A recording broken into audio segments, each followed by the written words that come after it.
are live from the Straight Shoot Nice Guy Andy podcast. This is the first episode of Straight Shoot with Bmoney. Here with my co-host, Johnny Lee. What's up? What's up? It's time!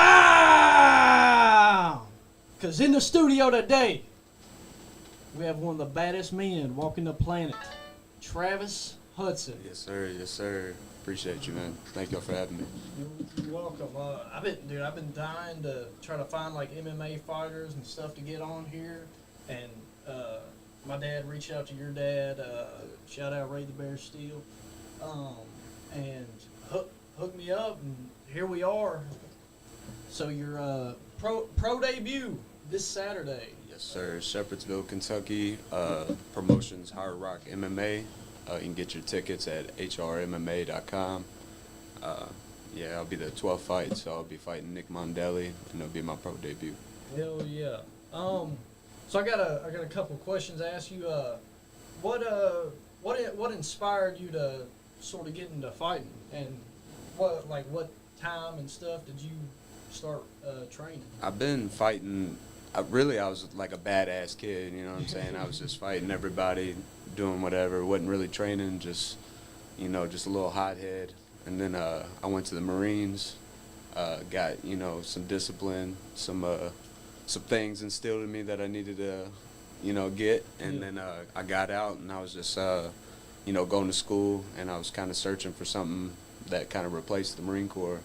And I was like, man, you're kind of good at fighting too, so let's go train for real. And then I found out, maybe I'm not as badass as I thought, but then, I was catching on quick. And so I started fighting within 9 months of training MMA. Oh, nice.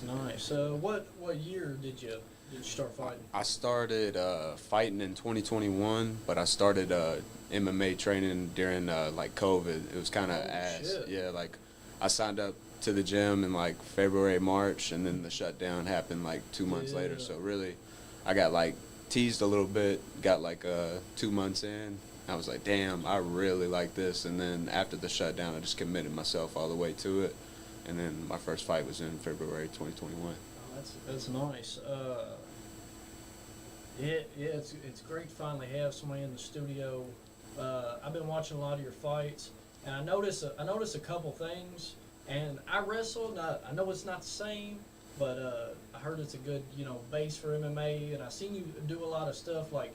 You're a tough motherfucker. Yeah. Dude, and another thing, you reminded me of Fedor Emelianenko, because sometimes you fight with no emotion. Yeah. And that's the scariest thing in the world. I think my coaches, they tell me, they just be a cool, calm killer. This isn't a savagery. You want to make art with it.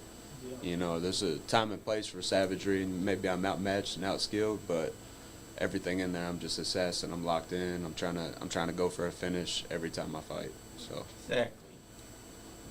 What was it? I was thinking of some more questions earlier, but I don't know if I can ask you because the enemy might be watching, and I know how it is. They figured out a game plan for Yuri Prohaska right before, because he was doing training in the back, and they seen it, and Alex Pereira's coach called it out and told Alex, head kick, boom. So yeah. This game's super wild. We got a game plan. You know what I'm saying? I'm not gonna sit out here and say it, whatever. Exactly. But I'd say our game plan is we're just going for the finish and showing that we're the better fighter. We're not really worried about anything, just being cool and calm and taking it each second at a time and capitalizing on the mistakes. So that's all we can do. I noticed that you were like you said, you're when you get in there, you have this no emotion, but you look so calm, and you got a good gas tank on you too. Yeah. Is there Marine Corps hit high intensity, just a lot of training too, a lot of hours. I'm putting in 35 hours a week in the gym. It's a full-time job, Yeah. Exactly. That's what you gotta do whenever you're an MMA fighter. You gotta stay on top of your game. So So when So when COVID shut down, you couldn't train at all, or? I mean, I wasn't training in the gym. I had a roommate at the time, my best friend Trey, and we would just fucking start rolling in the living room, you know what I mean? And then I think watching film and just mental reps and really, you know, thinking about your craft, even when you're not doing it, it'll help, you know what I mean? So even I wasn't technically in the gym training, I was still training. Yeah. You know, so. Exactly. That's what like when COVID shut down, I didn't know if I was going to get to wrestle my senior year. So it was. I mean, we even went and got a mat from the school and like put it up in the backyard and posted up and was, you know, running through the night. That's one thing when I trained, I never lifted weights. I hated going to the gym unless I had to for like cutting weight and shit. Like I would just wrestle and wrestle and wrestle and wrestle. Yeah. But like my gas tank was insane. Yeah, I'd say because being in the Marines, obviously I was in shape, and you know how you train in there is even a little different. Sometimes you want to be a little heavier, so I was like about 215, 220, where I fight 155, 170. Oh yeah. It's a lot different, and I felt that progression of change in my cardio through the different workouts and training. Yeah. Like wrestling and grappling, it's just so much different than going in the gym and lifting heavy weight. You know what I mean? Was there like because like you know how like football players or somebody will come to the gym and like think, oh, I'm in shape, and then they get in there 2 seconds in, they're gassed. Was there anything from like you came from out of the Marine conditioning, or was you like pretty well like conditioned and like? I was pretty. I was conditioned, but I wouldn't say pretty well conditioned, and I was drinking a lot of alcohol then. I was just, you know, I was, like I said, kind of lost when I got out, just being a student. I didn't really have anything productive to do besides drink and hang out with my friends. So, like being in the military, you get to go to school and they pay you or whatever, so I'm just going to school and getting to go out with my friends and just kind of getting lost, you know what I mean? But, yeah, just locking in, finding that hobby, and then it's like, damn, I'm kind of good at it. We should do a little further. So. Hell yeah, that's what I'm talking about. Yes, sir. So you got 8 fights under your belt. Yes, sir. Correct? Yes. What's that like? Like you fight like, do you have like a plan? Like I'm gonna fight this, and then maybe like if you don't get hurt or anything like that. I like to.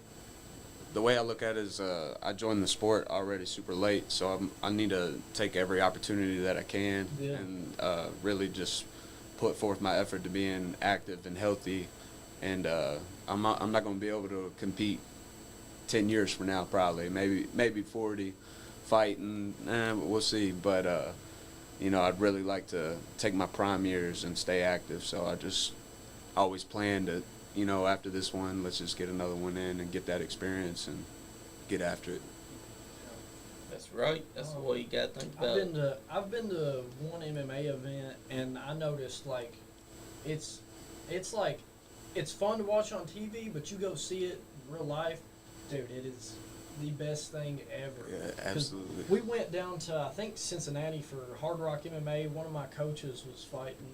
He trained at 4 Seasons, but he would come and like roll with us, and then I would go over to 4 Seasons and roll with him and train. So I did a little bit of everything except like Muay Thai and kickboxing. That's about it. I did boxing.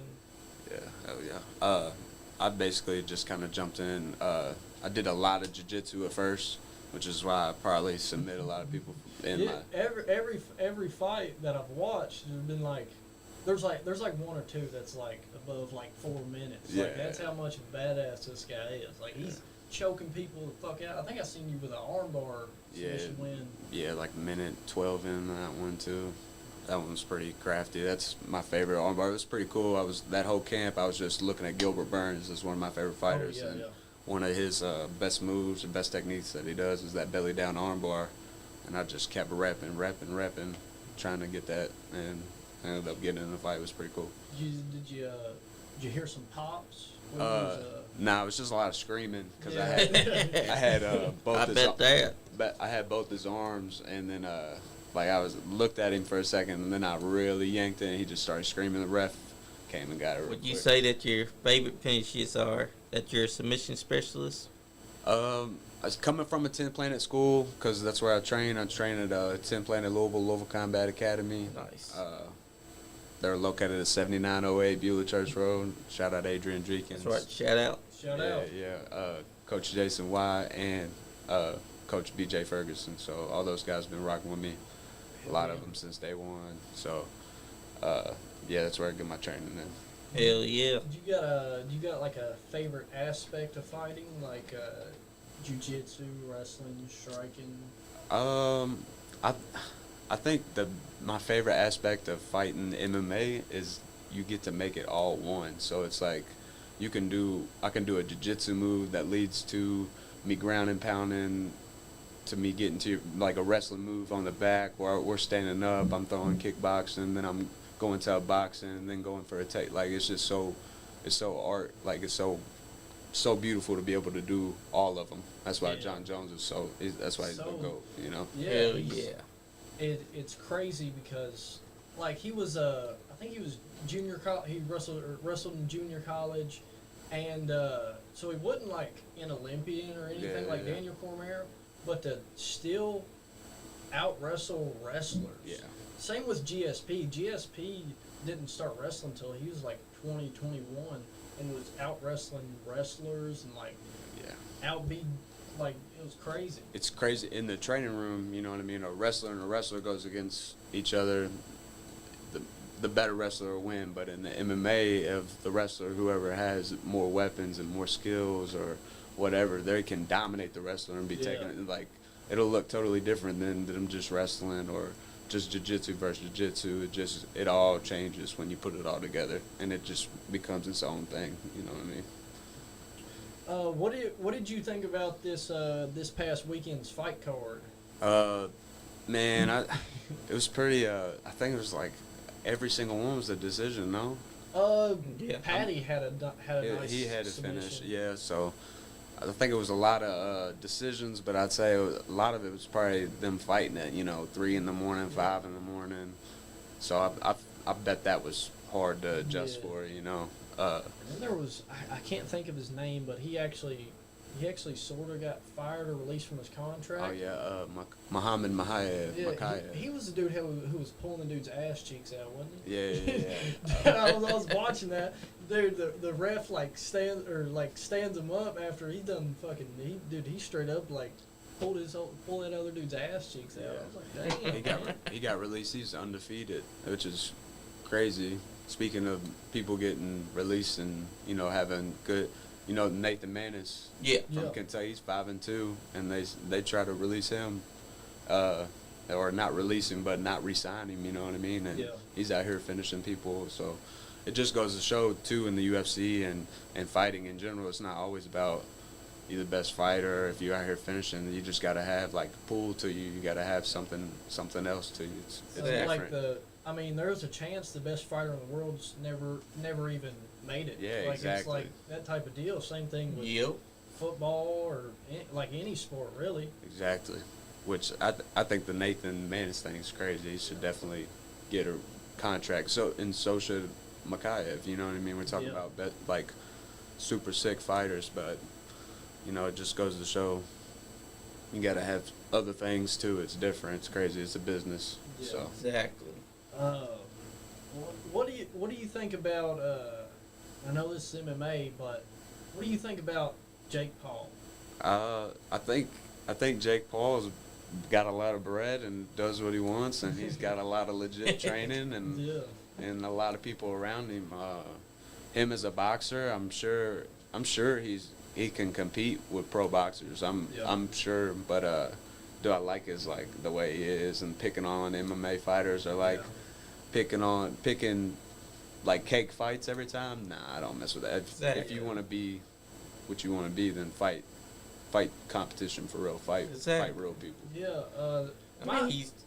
If he wants to do it, he needs to step to an octagon. If he wants to talk all that shit, I mean, they have a rematch with the guys that are MMA fighters that have stepped into his world, but he won't step into their world because he's scared. Yeah, he knows. my biggest thing with him is, so Joe Rogan brought up the point that if he wasn't a YouTuber or a streamer, that he would like people would think he's a legit boxer. If he wasn't a YouTuber or streamer, there are so many other boxers out there that would squawk him that we don't even know about. Absolutely. Like, he wouldn't even know. He wouldn't even make it. And amateur boxers are crazy. Some of them are like 50, 60 amateur bouts, Yeah. and then they turn, and you're like, wow, you know. It's like my old coach said that like he used to fight like every weekend. Yeah. Like crazy. Like that's insane. Yeah. The game has just evolved and changed from the last 20 years of MMA, Yeah. from our coaches or the older generation of fight. Everything's changed, man. The growth in the next 5 to 10 years within the sport and grappling and jiu-jitsu and how to be in schools and at a collegiate level. There's a thing called Nuka MMA. Have you ever heard of that? No, It's ran by Conor McGregor's Oh. team. Nice. Owen Rowdy, I believe, is his striking coach. He's like one of the main people. Yeah. A bunch of his team is running like a NCAA for Oh, shit. colleges, and there's colleges like Florida, like D1 big colleges that are out there competing and doing this and having kids like compete Yeah. now, and it goes by like freshman, sophomore, junior. So freshmen fight freshmen, Yeah, and yeah. it goes like that. So yeah. Damn, that's insane. Yeah. That makes me think like, because I've heard a couple people talk about it, and we got the Olympics going on right Yep. now. So, how cool would it be if we got like like an old school tournament style, not a one night tournament, Yeah. like that's fucking too much, but like all the countries Oh, doing yeah. MMA, dude. Like the movies, like the old Yeah. school like 80s movies where they're Yep. Like Like Bloodsport. Bloodsport. yeah, hell Bloodsport. yeah, Bloodsport. That's what I was thinking too. That because I mean it's definitely I think it's more of a sport than fencing is. Yeah, oh, Yeah, absolutely. definitely. Absolutely. I've always said like people can argue whatever they want. I think MMA or boxing is the hardest sport. And there's no doubt. It's you and somebody else, and you're trying to knock somebody unconscious or make them do something they don't want to do. And Or submit their asses. like you guys are modern day gladiators. Yeah, I agree. And it's just a lifestyle. Like fighting is. I feel like a lot of other sports, like you can just kind of go through Just your kinda do it, motions yeah. and do Yep. whatever. And then if you're if you're just skilled at basketball or whatever, I might be talking about my ass, but you just kind of go out there and do it. Not saying that you don't go put in work, but like we're in here getting punched in the face, like getting choked unconscious. Like it's just different, Yep. you know. And it's mentally different. Yeah. The lifestyle's different. The drive's different. I heard a pretty funny saying. Somebody said it. I can't remember, but it was like you never hear, or so you always hear like, oh, you beat me in basketball, you can't whoop me though. It's never, oh, you whoop me, but you Yeah. can't beat me in a basketball game. Nah, hell no. No. Yeah, no. Exactly. And like I used to play a bunch of sports growing up, you know. I used to lose my mind over it, you know. But Yeah. once I started like really committing myself, I said, there's nothing comparable to this. And I feel like I played everything: baseball, football, basketball, soccer. You know, there's nothing comparable to this. I think because like when I was a kid, like I played all the sports, but dude, I was terrible at every single sport. But I was really good at karate. Yeah. And then after karate, I was like, Dad, I want to be a pro wrestler. All right, you gotta go join the wrestling team then. And I joined the wrestling team. I didn't see nobody doing pile drivers, but I got there and I loved it because like in those sports like football, I didn't want to do anything but hit people. Like that's all I wanted to do, and I was fucking 42 pounds. Like people would knock the shit out of me, dude. And but like once I started wrestling, I fell in love with it. And I think there's a certain. I think it's something honestly that's people are born with, where you have this like, because when I would step on the wrestling mat, my thoughts weren't, oh, I hope this guy don't hurt me or nothing. No, I wanna fucking kill this guy. Yeah. Like I don't wanna, in a like I was calm and collected, but in the same way I was like I want this dude to die. Like I'm gonna. You were in fucking that murder him. mindset. Yeah. Like yeah, like no matter win or lose, I want to hurt this guy. Like it's that type of mentality that like I pretty sure like people are born with, because people are like, God damn, MMA fighters are crazy. Yeah, it's a definitely a feeling you can't explain all the way. You know what I mean? You really do want to hurt motherfucker when you're looking. Yep. It's crazy. So, But You're after, not caring that you're getting hurt at all. yeah, but after it, I see that you're like, or even before the match, you're super respectful, yeah. and that goes a long way. Like no matter win or lose, like always shake the dude's hand. Yeah. Like, Nah, I'm gonna always be respectful as long as respect's given. You know what I mean? But you treat me with disrespect, you see probably a whole different person. I don't like that Exactly. shit. You know, so I just give what I get. You know what I mean? As we keep it respectful, I'm shake your hand, do whatever. We're gonna come in here and handle business. yeah. And It's built on respect. Yeah, it ain't no ill feelings. I do respect you in a way for coming in here and doing this, but Yeah. if you trying to be disrespectful, I'm gonna probably act a buffoon. I'm gonna, Yep. I'm gonna fucking. They're getting what they gave you. What I had a question, but I lost it. Shit. Is there? Oh, there it is. Is there a certain fight that you fought so far that you're like you've watched it 1,000 times? You're like, golly, this is such a good fight. Yeah, honestly, my last fight against Keaston McLean, I lost it in a 5-round championship fight. But he's ranked. He's like the #1 ranked amateur in the like North America, multiple different countries. You know what I'm saying? Yeah. So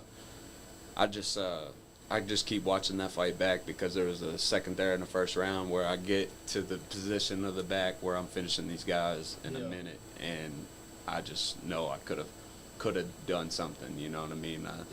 And I think honestly, like in that fight, it stunned me that I got to that position so fast.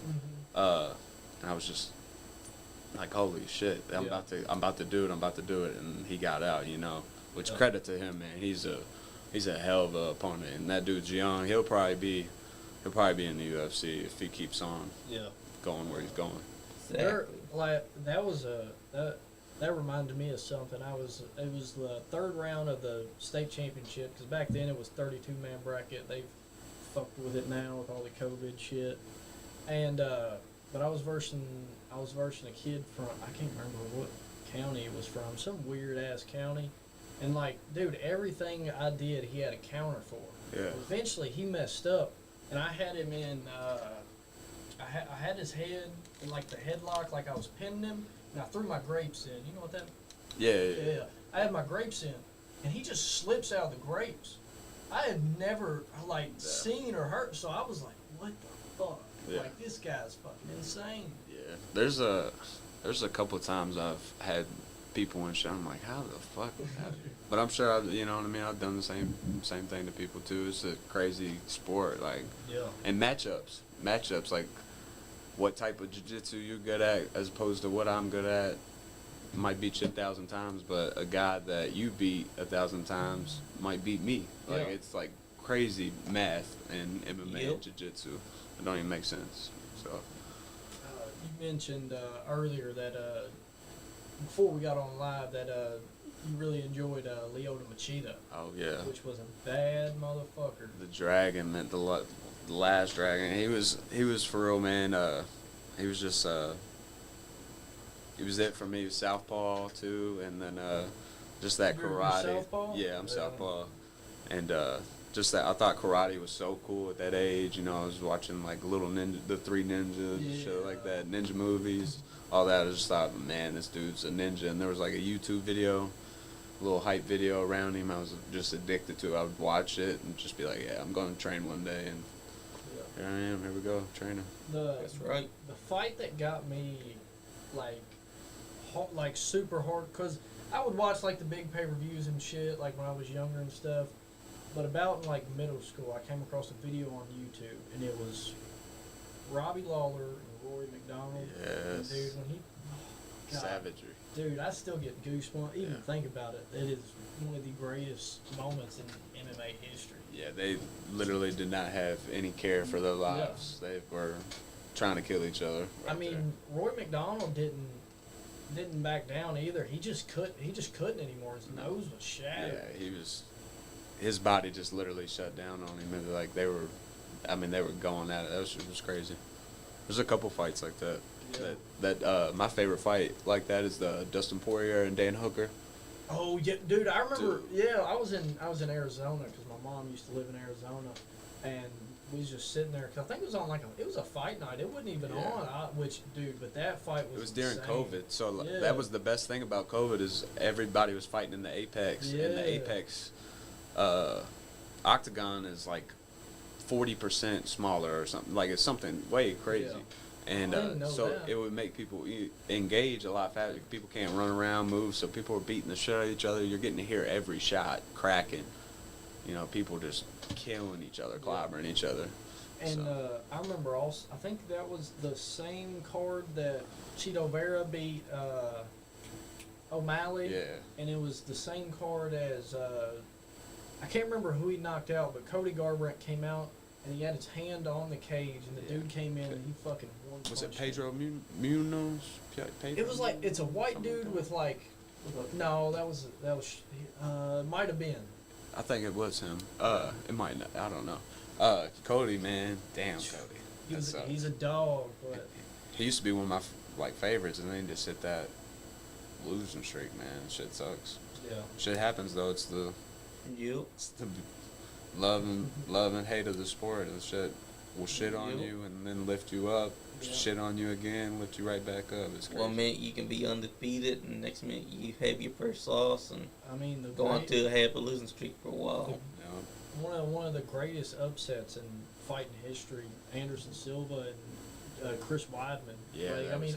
Anderson Silva's untouchable up until that point. Like, man, like you just never seen anything like that in the MMA world. Like, his striking was just levels above everybody. And then in a rematch, he got clobbered again to legs breaks, and then he does that. And then Chris Weidman broke his leg like the same exact way. That was insane. Yeah. I think he was first in Uriah Hall. Yeah. Which actually ended up being Anderson Silva's last fight too. Yeah, that's crazy, isn't it? How it was all linked up. Uriah Hall he was crazy. I remember watching him in the Ultimate Fighter having that spinning kick. Man, I thought for sure, I was like, this guy's it. Yeah. This guy's it. I could be wrong, but did he stop fighting for a little bit?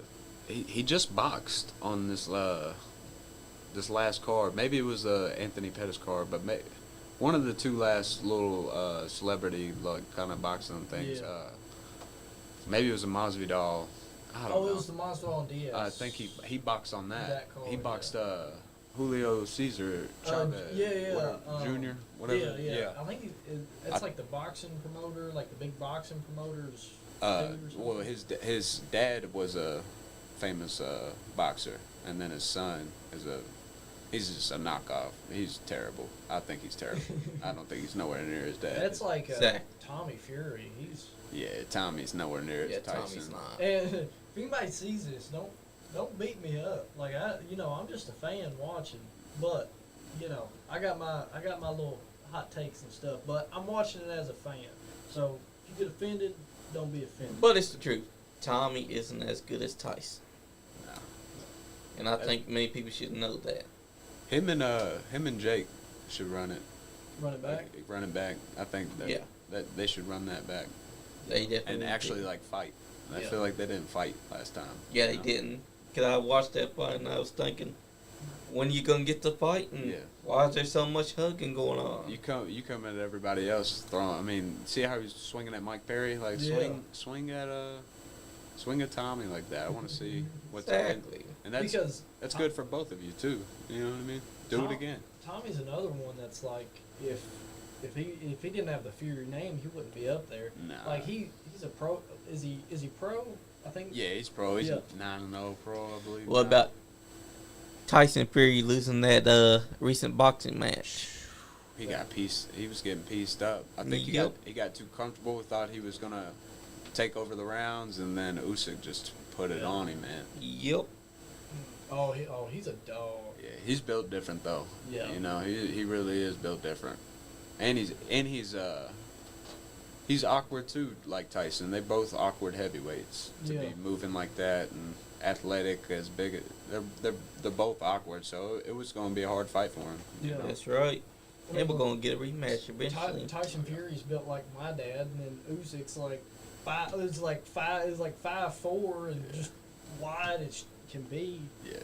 I do believe that Tyson did come in there feeling comfortable that he was gonna walk away yet again undefeated, and that led to him making mistakes. Yeah. He's getting old too, man. He's had a lot of wars, you know, Yep. a lot of battle. He did get knocked down by Francis, and Yeah. he Yep. really won. He's Deontay Wilder and their wars. Dude, I mean, yeah.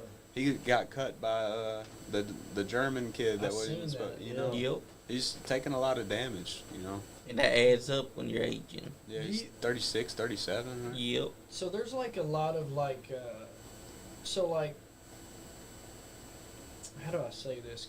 Like, do you think people's chins deteriorate, like over fights? Yeah, I think if you get put to sleep a certain way, Yeah. you'll never come back from that.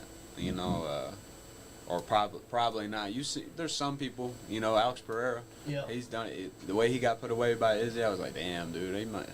You know, and then here he Yeah. is. So I don't know, man. It kind of depends on the individual. I think a lot of people's problem with their chin deteriorating is their weight cutting as they're getting older, and you know, just things changing in their body too. Yep. I know a lot of people when you see their chin starting to deteriorate. Cody Garbrandt's one of the best examples. Yeah, they just don't start looking like they belong in the weight class. You see them on weigh-in day. There's just like little signs, but you know, there's 1,000 different things that could go into it. So. But then there's some people that have just granite chin. Nate Diaz. I Yeah. mean, he's took some beatings, Yeah. and like it's just like I don't. CT or was it CTE? CTE. Oh Man, yeah, for sure. Concussions. I mean, bro, every time we fight, like, football, getting hit in helmet tackling, like, it's rough as fuck. There's concussion protocol. We literally go out there and get kicked in the face and Yeah. do whatever. I know for a fact I've had concussions after my fights. Dude, that's the thing. You get kicked in the head one wrong time, and then the bell rings. You go back to your stool. Yeah. Oh yeah, fuck! I might have a concussion. I ain't gonna tell the ref that. Yeah. That's the fastest fucking pit stop too. In that Yep. corner, you're sitting there like. Exactly. That's why I always stand up. You know, I don't want to get. Yeah, like, I noticed that. I don't ever try to sit down because I just feel like it'll stick me there. Stick. Yeah. Like my first fight when I did it, man, I was like, holy, I can't not get off this motherfucker. So Yeah. I stand up on that. So it's kind of like when you get a tattoo, and then like, because first time, so I got a tattoo right here. It didn't hurt or anything, but the first 15 minutes are rough. But then, like an hour later, she was like, you want to take a break? And I was like, might as well. I just go give me some water or something from the gas station. I didn't eat that day, so I went and got me something. And then, dude, she started, and it felt like when it first started. I was like, damn. Yeah, dude. It honestly, man, it gets worse. I just got some tattoos touched up from when I was younger, and I was like, man, I don't remember them. And they were like, well, man, as you get older, some of your nerves and some things start changing. So Yeah. your tattoos fucking hurt. I tapped out. I had a whole 2-hour session. I only did like an hour and a half. I was like, bro, I don't even want to do the other 30 minutes. Like, I'm good. Where do you think the worst place to get tattoo is that you've got? Mine is my chest. My whole chest piece was like a 9-hour, 8-hour piece, and I did it once when I was 18, and then getting it touched up though, fuck, dog, I was done. She was tearing me up. Exactly. What we got here is this old Roy McDonald versus Nate Diaz. With that timely too, Nate Diaz or him in the octagon. Pretty much that's something that can happen too. You can be the baddest fighter and come in there and you meet your match without even realizing it. So how you feeling going into the fight Saturday? I feel super good. My weight's honestly better than it's ever been. Even better than last time. It was perfect. The last time I had to make 155 on the dot, championship weight. But yeah, man, it was an easy cut. I was even like shooting basketball and hopped in a pool and swam a little bit last time. So I think this time it'll be that good. no sauna. If the enemy's watching, no sauna trips. You're probably sitting in the sauna right now watching this. Yeah, exactly. Yeah. And what are your thoughts on your opponent? I think it's tough. You know what I mean. Respect to him. Respect to anybody that gets in there. But I just think I got more skill than him. Yeah. And I'm gonna finish him. Gonna choke That's him out. right. That's the way to think. Yes, sir. Because you don't want to go in there having doubt. You want to think that you got this guy already figured out, that you're going to make this guy tap out or you're going to knock this guy out. No, I never like to underestimate any of them. You know, I Exactly. give everybody, you know, the highest respect in there. And to be honest, when you start training, you realize, like, you grab a grown-ass man and they try as hard as they can, it's not always as easy as you think. Yep. So, you know, my coaches, they put me through adversity all camp. I've been training super hard 2-3 times a day, every day. I'm obsessed with this shit. So Exactly. I feel good. I'm ready. Not to expose you camper or anything, but is there any like weird like training things you do? Like, is there any like just like kind of out of the ordinary? Like, I've heard of like people nerve killing their shins and stuff like that. Nah, I don't do nothing, man. I play Xbox. I play NCAA 25. I chill with my daughter and I train, bro. That's all I do. I don't take supplements. I don't do shit. I just go in there and fight and I train Exactly. and I get after it. That's what we do. That's what it's all about. Because you're two men that's going to be going in there, respect between both your combatants that know that you got to get it, put your all into everything you do inside that octagon. Sir, exactly. And so, my guy Johnny Lee here, he, you know, the women are just all over him. Yes. But say he's going into a fight, is he allowed to you know get one off right before the fight, or is that they say it makes your knees weak? Oh man, it's just it's all about preference. You know, I have before and I have not. So it's Exactly. just about preference, opportunities that present itself. You know what I mean? So That's just right. take it a day at a time. What did you think about Khabib? He's one of the GOATs, man. I might like all the fighters he's beat, you know, and rooted Yeah. against him, but I appreciate his greatness, and you know, you look up to people like you want to be a good human, good father, good everything like that. He checks all those lists, you know. Maybe not have all the same beliefs or whatever and whatnot, Yeah. but He's a good submission specialist, too. yeah, he's a monster. When, like, that's the thing about the Dagestan people, is like it's God, family, MMA. That's Yeah, it. There's yeah. there's nothing else.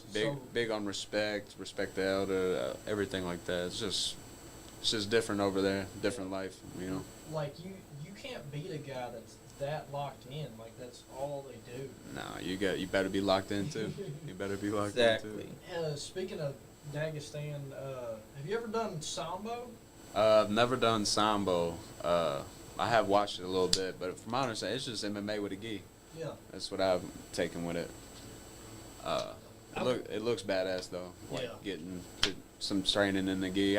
That's one thing I do wish I will, or not do wish I will, but I will start putting more time in. Is probably putting on the gi. Yeah. So. Do you do a lot of so you do jujitsu? So I literally wore a gi 3 times in my Damn. whole time training. Yeah. So it's just rash guards. Yeah, all rash guards, no shirt, real. I Scary. had a sick rash guard that I would wear in the summer because we did a wrestling school here in Lexington called the Car Academy, and it was badass. It has like Freddy Krueger on it. It's like across the back, and then I had some shorts that were what was it? Cobra Kai, like fighting Yeah. shorts. Nice. That was fun. And then finally they let us. They made it where you could wear a shirt and shorts when you wrestled, so that was pretty cool. Yeah. Next time I come up, I'll pull up. I'll bring y'all a rash guard from the gym. We got the little Hell tent. Hell rash yeah. guard, hook y'all up. Yeah, for sure. Appreciate you. So, We appreciate that. We've been trying to get an MMA fighter inside here for a while now. yeah. We did have one that we wanted to come because he went from professional wrestling to become a legit badass in MMA. Yeah, hell yeah. His name was Kicking Kelly Charles. He was he was big back in the day, and he actually him and Harry Hunsucker. Oh yeah. Hell So yeah. them two were supposed to have they were like the two best heavyweights. Like I think at one point, it's what I heard. I don't know. And they were supposed to have a fight, and it ended up getting canceled. My boy Ligo, he's done a lot of training with Harry Hunsucker. He speaks super high of him. Of course, he made it to the UFC fight.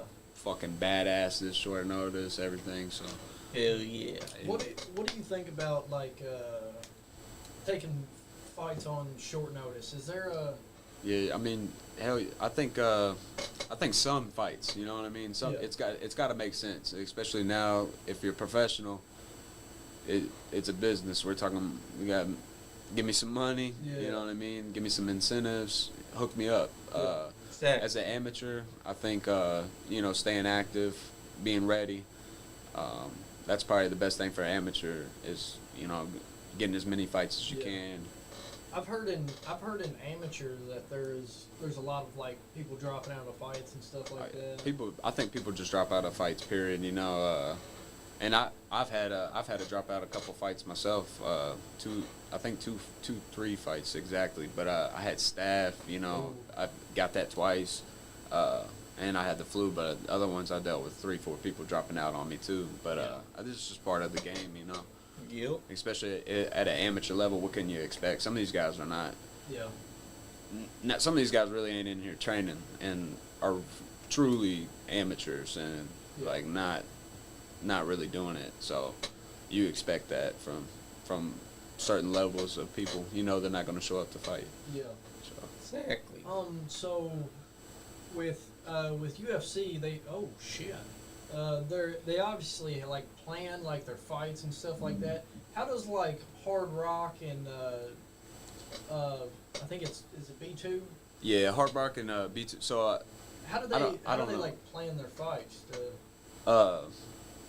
Brandon Hignan is the matchmaker, so he just matches them up, and I've dealt with other matchmakers and they just match me up, and some of them make sense, some of them don't make sense, you know what I mean? Yeah. Some people say no, some that's just how it goes. They offer you people, 2-3 people, and you say yes one, the other person says yes, Yep. What is it? Going back to short-term fights. Volkanovski and Islam. That was the worst decision of his. You're going in and fighting for a world championship on what was it, a week, 4 days notice? He must have, like I said, he had to make it make sense. Pay me a lot of money. You know what I mean? If he got paid what he was getting paid to win, and he still lost, and fuck it. But people at that level, people are always like, why don't they fight? And they're taking a big risk. They lose a fight, they could lose $1 million fucking dollars, hundreds of thousands of dollars. Yeah, after that he got head kicked, lost his other belt. Yeah, and now he'll probably, I don't want to say it because I love Volk. Dude, he was at one point. I was like, this is. There was one moment that made me say he could be the greatest ever, and it was when Brian Ortega had him in the guillotine. This shit was crazy. Dude, it was so deep. And then he got him in the triangle, no? Yep. It was a triangle later on in the fight that looked like it was super locked in, I think. I thought the triangle was earlier. And he got out of. No, it was a triangle later on because he beat the tar out of him. Once he got out of that one, he fucked him up. That's the bad thing about being a jiu-jitsu guy. And that's what I did my last fight too. I had a couple triangle attempts that I thought were super close. Yeah. But once you don't get them, man, damn, it fucks your head up. It fucks you up mentally. That's right. It just makes it brutal. You're like, fuck, and you got to start all over again. So shit does suck. Cause they could throw you off your game. That's the one thing you gotta be prepared to as well. Cause if you got a game plan and the game plan fails, you gotta be mentally prepared that, well, damn, everything that I've thrown at this guy, he somehow had an answer to. Let me try something that I've been practicing. Yeah, and that's one thing too in the fights, mentally and preparing mentally. No matter what, you're gonna be tired. Yeah. Yep. No matter how much you do, how much Fatigue cardio, sets in. That shit hits. Adrenaline's different. Your body's rushing. You're trying a little harder because this dude's trying a little harder, and it's real, So mentally, that's just one thing too. That's why I try to remain calm. That's something my coaches, like I said, they instill these qualities in me to remain calm. Say, dude, you're going through it harder in training. We're pushing you harder in training. We're putting fresh guys on you, shark tanking you. You know, you're doing 5 minutes with this fresh guy, 5 minutes with this fresh guy. And one of my coaches, he don't even fucking like the damn clock. He's like, I am the clock. So I'm sitting here, I'm like, damn, this is a 14-minute round, you know. Yeah. And then I find myself, oh, I'm not looking at the clock. I just went 20 minutes. Didn't even know. I'm not fucking tired. That's right. So you just, you know, mentally push through it. Mental is Good training. everything. Yeah. And a big thing going like that's what a lot of people don't see like behind the scenes is the weight cut and the camp. Like, dude, it's tough. Like I mean, in camp, like you're more likely to get hurt in camp than you are in a fight. Yeah, man, and that's the thing. Like, a lot of times you don't go into a fight 100%. There's always something. You know what I mean? There's fucking something. Some little nagging thing that happened in camp. You train 2-3 times a day. You know, you go live with people that come in fresh too, and they're not sore at all, bro. And you're like, fuck, I just fucked myself up. You know, it's just crazy. Hello, Ref James. But yeah, that's a very real something that can happen when you go inside there, that the other guy could be fresh and you're not. Yeah. You always gotta have this at the back of your mind that, well, damn, this guy ain't even sore at all. So you gotta find a way not to let him know that you aren't 100%, because then he'll try to take advantage. Yep. I think that's part of another, like, wearing it, you know what I mean? Not showing no emotion. I'm sore as fuck at practice. I don't even want to do this shit, but here we go. Here's another rep, and it looks like I'm trying to my hardest and my fullest, you know what I mean? Yeah. That's smart strategy, too, because you're throwing them off. They don't know what's going through your head because they only see a blank expression. Yeah.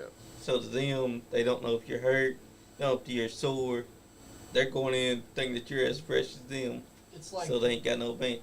there's a fight. I think it's Kevin Randleman and Fedor in Pride. Dude, he straight up picks Fedor up, drops him right on his neck. Fedor gets up and just like no emotion, didn't hurt. Like that was insane too. Like you said, one of the kicks that you get kicked in the face. Yeah. Like I sat there, I was like, that shit hurt. You know what I mean? I remember it. That shit hurt. And you remember the ones that hurt. Like all the ones that I've like got tagged, and I was like, oh yeah, that one fucking hurt. I'll rewatch the fights and be like, yep, that one fucking smacked. That's what that was. Yeah. What hurts more, like a good like head kick or punch, or like a good liver kick or Liver punch? will just shut you down if it lands right. That is nothing. If you can even take, like, your body just shuts down. The liver kicks. Molly McCain. Did you watch that fight? This last weekend, she's Patty's teammate. Yeah. She got kicked in the liver a bunch, and you just see her shutting down. So there's some parts of the body where you get hit, man, and you get touched. It don't matter if you got a chin or how tough you are. It's gonna get you. It's like there's been a couple punches and stuff like that. Like, for example, like Usman and Masvidal, Usman and Leon. Like, there's just some shit like it's gonna get you. You're out. Yeah. It's like boxing. If they go for the body, you're going to be getting fatigued because body shots are basically taking the wind out from you. And what was it Mike Perry said the first body punch that Jake Paul threw cracked his rib or something? Yeah, man, and that's how it's weird. It'll be the first one that'll break some shit, and it'll be the first one that really hurts that makes you compensate for the other shit that they start attacking with. It gets crazy. What is it? I was boxing with my coach one time. Well, it was like I was actually doing like MMA, but it was like pretty much like wrestling and just a little bit of striking. Yeah. And so we're striking. I get him in a clinch, and he knees me right in the liver, dude. And I was done. That was I mean, at first when you start like before you're conditioning and you're really like fighting, you don't know how to breathe and everything. The body shots at first, I'll say the first probably 6, 7, 8 months, those hurt me the fucking worst because you just didn't know how to take them or prepare for it. With the punches, you know, I already have like a natural ability to roll with them or know them, like knowing what's up. I've been hit in the face a fucking bunch before. Ain't nobody trying to hit you in the stomach in a street fight for real. Yeah. Or you know what I mean. So it And that really first is a time it crazy catches you game. off guard because at that time you haven't been trained how to take it. Yeah, because you clinch up, tighten up, be like, it's way different. Speaking of street fights, what do you think about? You probably heard about it. Street beefs. Oh yeah, I've heard of street beefs. There's some wild ones on there where I'm like, what the fuck? And then sometimes they have bad matchups, and I'm like, Yeah, I think that shit's fake. Obviously, you know what I mean. Like, not fake, but Yeah. like y'all ain't skilled, and No. the ones that are skilled, like, come find out for real. Come like go get in the cage. You know, like Exactly. do it for real. dude, Don't. I watch somebody get on there and they'll have fucking tennis shoes and sweatpants. Yeah, and man. Then like somebody will like take them down and they'll like you know how like if you wrestle somebody or like grapple with somebody that doesn't know anything about grappling, the first thing they do is try to put you in a guillotine. Yeah. And like they just don't have it in, but they think they're They just squeezing squeezing your you. ear. Yeah, that's a lot of people that don't train. That's what they do right away. They just squeeze, and you can Yeah. hear them like running and going so hard. And really, man, this is a flow, like Yeah. a flow. Like the more loose and agile and that's the way to go. Not really forcing. And there's a time for it, but Yeah. that's not the technique. That's not it. Exactly. They're like my friends at school. Like I mean, they would always challenge me and like want to wrestle and stuff like that. And so like first thing they would do when I got their legs is do that, and they think they'd be choking me, but I'd be sitting there like just breathing. Wait until they normally. squeeze themselves out. Yeah. And it's like when I first started wrestling, there was like I would get put in a choke. Yeah. But like now, like you put me in a choke, you know, eventually like if it's deep enough, I'll tap. But like I can like you build up like a tolerance Yeah. almost. My coach, he always suggests getting choked out, like going to sleep, so you know your threshold. So when you're rolling, you're like, oh, okay, now I'm about to go to sleep. You know what I mean? So you can really push that limit.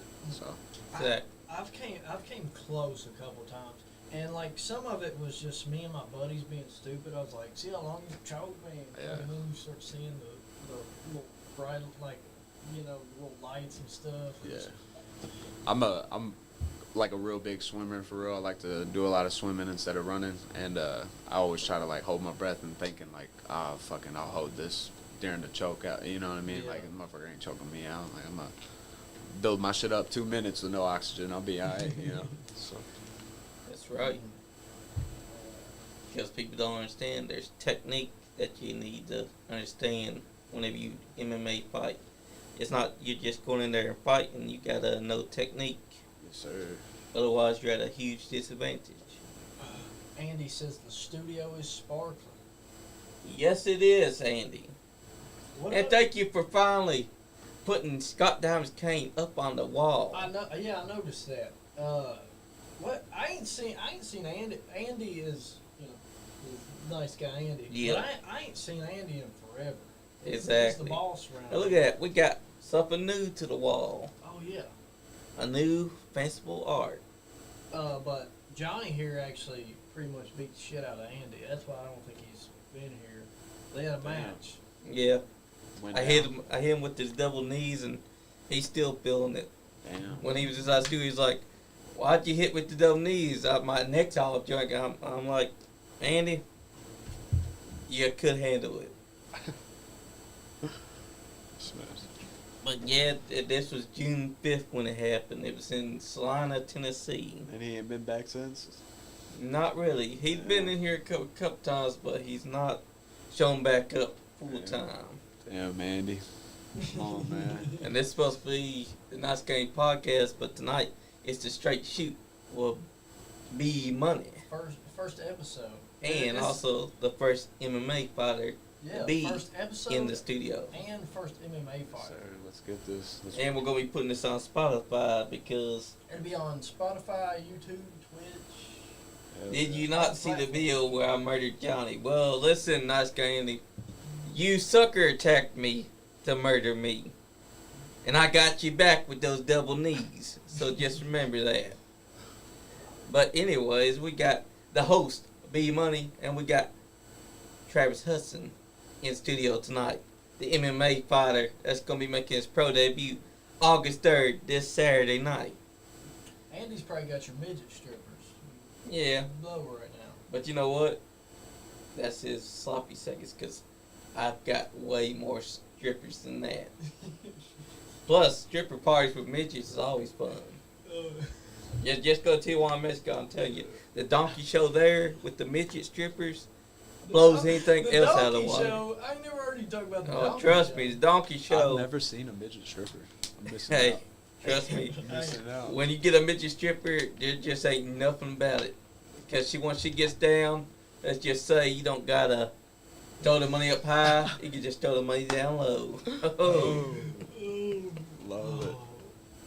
Who do we got? Oh, is this JDS and Fabricio Werdum? Verdum, yeah. Yeah, they're showing off the top 10 heavyweight fights. You ever thought about that? Like, you remember when he did that like flying side kick?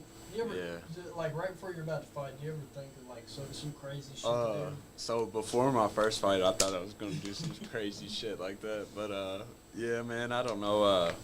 One of my coaches' philosophy, he's like, man, why don't you just go out there and fill it out sometimes? You know, like you want to be the guy that gets knocked out in 5 seconds. So he like put it to me in a way, and I was like, damn. I don't want to be the guy. It would be super cool if I got the knock, you know what I mean? And maybe I'll fuck around and I'll say, fuck it, I'll do it. Because I really will do some shit like that, like if I convince myself. But, like the Showtime kid. Yeah, right now I just want to, you know, go out there, cool, calm, control myself. But if there's like a Jorge Masvidal Ben Askren, I know a dude's going to grab my leg if I do it. Maybe I'll fuck around and do it. But, Exactly. you know. And you don't want to see a guy trying to run at you and do a flying kick. Because when they do that, it has to make you think, well, then I'll just step over to this side and catch him with a kick him on or hit him with a punch. Yeah, I don't want to do something too drastic to Exactly. Yeah, to like the point where you put yourself in a bad position. Exactly. Or say the guy is a wrestler and he just you know wraps you up right after. Because that's part of being a professional. Like what we're doing, we're killers in here. You know what I mean? I'm taking my time. I'm trying to. Yep, you gotta dissect them. I'm not gonna come out here and run out here and just be sloppy and brawling. You know, maybe I will if I have to, but it's all about staying calm, cool, and collected. Yeah, taking your time with them because you don't want to just start swinging and missing because you might never know they might come back with something that knocks you out because you got too sloppy. Yeah, and especially in the beginning, a lot, like I said, a lot of these guys that go, they're super hard to, you know, finish in the first minute.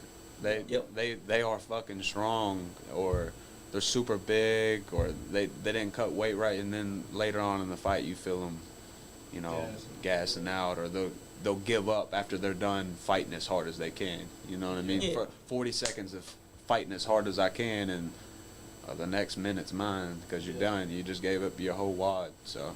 Yep.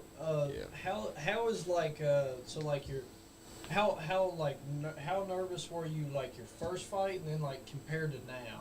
To be honest, bro, it's probably about the same. Honestly, I'm so nervous, man. Like I can't even describe it. People don't even believe me when I tell them because they're like, bro, you look so calm. And like, I've been back there before, and Rob, my buddy's, he's filming me and making a video and stuff. He's like, yeah, dude. He's like, I couldn't tell it off. I was like, dude, I swear to God, like 3 seconds before I was about to walk out, I was about to just fucking run away. It's crazy. I don't even know how to explain how nervous. Exactly. There was times like I would be in the championship, dude, and like right before I would like go to the bathroom and just, dude, I'd like throw up. Yeah, I was so nervous. Like it's insane. Yeah, but I think that's part of being so calm because you accept every result. Like every result goes through my head, win and losses. You know, obviously I think of the wins more, and I envision, you know, me doing something, trying to manifest it more so. Yeah. But you know, you do get negative thoughts. You do get nervous. You do want to quit. I don't care what motherfuckers say. No matter how much I love fighting, sometimes I do. I'm like, damn, bro, what am I? I probably shouldn't keep going, but fuck it, we're gonna keep going. So I think it's just so unique. You battle yourself so much. Yeah, and people don't understand that. You go inside there, so at halftime you will be thinking that you want to just quit. You don't want to be a part of this, but then something tells you, no, let's just go out there and let's do it. Yeah. If they knock me out, they knock me out. Fuck it. Well, let's just put our all into it. And it's special when you feel yourself overcoming something like that. When you're really testing yourself, because at the end of the day, the biggest person that's going to test you is you. Yep. And you know your capabilities and what you think is your capabilities, and pushing past them and exceeding those limits every time. It's super special. So Exactly. They're like, man, like you're your own worst enemy, honestly. yeah, like man, you're absolutely. Like, all the thoughts that go through your head, like. But what's it like once the bell rings and the gloves tapped? Like, is there something going through your head, like how's this going to play out, or like, because I know like a lot of stuff is just probably muscle memory to you now. Like, Yeah. you don't even think really when you're in there. Do Yeah, I just know I'm trying to get my reads. You know, I'm fainting. I'm moving around. I'm trying to keep my head off center line. You know, I'm just doing basic things that I know that I should be doing already, even if I'm not engaging. You know what I mean? And then if I see him move a certain way, then I'm going to engage this way. I'm going to attack this. If I see an opening, I think, then I start. Oh, okay, this is the combos that I open this up. Maybe I'll throw him off just to open up another combo. You know what I mean? Yeah. It's just it just depends, and I think a lot of it's the flow of the fight too. A lot of it people don't give credit to this. It's the flow of your opponent too. Yeah. I can't control if my opponent comes out and runs at me and fucking Yep. goes full on. You know what I mean? I can't control that. I can't control if he runs away from me the whole fight, but I can control how I act to it and what I do to it. Yeah. So I take that into consideration too. I'm pretty sure like Mandela, he does a lot of the same thing. He throws big shots and comes across there brawling. So I'm just probably gonna have to hone that first storm that they do, but That's right. happens a lot. That's what you gotta do whenever you're going to step in there. Always keep side back of your head that your opponent could be like that. You mentioned earlier something about like the size of the cage. How big is like this cage compared to UFC's? Crazy. It's like Like you could fit, because like in wrestling, there's like 16 by 16, which is the small, and then there's like 20 by 20 or 18 by 18. so some of these octagons that like this one I'm fighting in, it's crazy small compared to to even the Apex. Yeah. The Apex is way smaller than the big the other ones. Sean O'Malley, he talks about it just because he's one of those guys that use so much movement. He's a very utilizes distance that. It's a significant amount. It'd almost be like Pee Wee to senior. Yeah. You know what I mean? That kind of jump deal. So. Back on Sean O'Malley. I wasn't a fan at first, and then I started to like him, and then he got that win over Peter Yan. Yeah. I don't know. Yeah, I like Sean, but to be honest, one of my favorite fighters in the UFC is Peter Yan. I love his style, everything he does, the way he mixes it up, and he's a savage, man. He plays with his food. If you watch him, he'll. He was playing with Aljo that before he threw the illegal knee. Yeah. That was the first fight. The Uriah Faber fight. Yeah. Man, he was talking, and he was like, "You gonna quit?" Like he was fucking with him, and he's just one of those guys that he's a killer, and he's one of my favorite fighters in the UFC for sure. So. Hell yeah. What is it? Is there has there ever been a time you farted in the cage, or you got in there and you like, fuck, I got shit? Oh nah. I take a tremendous amount of pregame shits and pisses before I get in the cage. My coach he'll be looking at me laughing because I'll be trying to wrap my hands. I'll be like, dude, I've gotta go piss. But partly that is reloading up from the weight cut. So as soon as I step off the scale after I face off or whatever, eating fuck facing off too, for real. I go right over, I start eating food and shit before I even face off. But a lot of that's just filling the body right back up. So dude, that first sip of Gatorade or whatever you're drinking, dude, you feel it run through your whole body. Yeah, I always drink a Pedialyte first. I always go for a great Pedialyte, and that first, like you said, that first sip, I just feel automatic. I started feeling rejuvenate me up already. I would use I would drink depending on how long I had before my matches. So it's like you either get I would either, if it was a big tournament, I probably wouldn't get a bye, so I'd be wrestling first round. Yeah. But if it was like a smaller tournament, I'd get a bye because I was number 1 or 2 seed, and so like I could sit there and eat and stuff, but like before a match I didn't want to eat a lot, so I'd drink Pedialyte, and then eventually I got on Liquid IV, which is really good. The little packets. Yeah. I drink one of those too, with a gallon of water. Yeah. Just hydrate up. Steak, sweet potato, rice. Get it going. Hell yeah. I used to do, what was it? The show's about you, and I know I keep talking about, but I feel like we can relate much because, but like when I would cut weight, I would come in Monday at 118. My weight class was 106, but with a 2-pound allowance, so it's 108 really. Come in about like 118, 120. Monday, Tuesday, and Wednesday and Thursday, I would wear a sauna suit every day to practice. I would eat 1 Cliff Bar a day, and because I'm like super picky, and so the only thing my dad like would ever make was like boiled chicken or something. Yeah. I'd be like, I'd rather not eat, or I'd sneak and eat something and then make myself throw up, like that type of deal. And then Thursday night, I would take 9 laxatives. And shit my brains out all day at school, and then Saturday be on weight. Yeah. Which was insane. I just water loaded up, and then the dieting, man, it's crazy because I thought I used to have to starve myself or do whatever, but dude, I'm full. You know what I mean? I eat just don't season my food as much during the weight cut week, and all I eat is meat and eggs. Like I just straight carnivore. Is there like a time? I've heard it's you start cutting 2 weeks before. I wouldn't say the full 2 weeks. Maybe like 10 days you start adjusting, really kind of cutting back on the calories and certain things, and then like I like to see how low I can get to just to rehydrate and eat back up too. You know what I mean? During camp. So I don't know. I just think everybody has a little personal preference, especially for cutting weight. You know. And a lot of people don't realize like why you do it, but it's because everybody else does it. Yeah. Like everybody's a weight bully pretty much. Like the top 5 guys in wrestling are not 106s; they're 132s. Yeah, man, and I really felt it going from starting training at 215, 220 pounds, and then losing all that weight, and then going to 170. We thought like, oh, I'm not gonna get no smaller, you know.